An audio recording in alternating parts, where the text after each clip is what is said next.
چکوال ضلع بھر میں تمام چھوٹے بڑے ڈیموں اور تالابوں میں نہانے پر پابندی لگا دی گئی۔ Deputy commissioner Chakwal Abdul Sattar Ahsani. Monsoon کی بارشوں کے پیش نظر پولیس اور تمام اسسٹنٹ کمشنرز کو ہائی الرٹ رہنے کی ہدایت جاری، نوٹیفیکیشن جاری۔ علی ڈینٹل ہسپتال چکوال۔ علی ڈینٹل ہاسپٹل میں اسٹرلائزیشن اور کراس انفیکشن کنٹرول کا خاص خیال رکھا جاتا ہے۔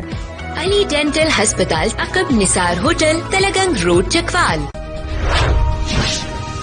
مصر فوج کو بھی الیکشن لڑنے کی اجازت دے دی گئی۔ حاضر سروس یا ریٹائر فوجی اہلکار صدارتی اور پارلیمانی انتخاب میں حصہ لے سکیں گے۔ مصری پارلیمان نے قانون منظور کر لیا۔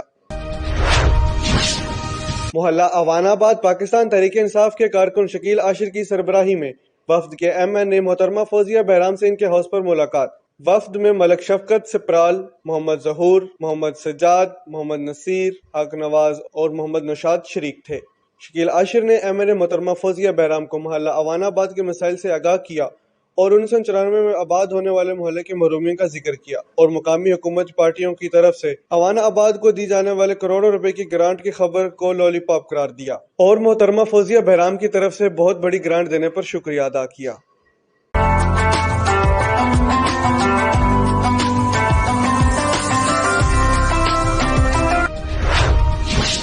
مزید جانتے ہیں رانا ذوالفقار سرور ڈسٹرکٹ بیورو چیف ساہیوال سے۔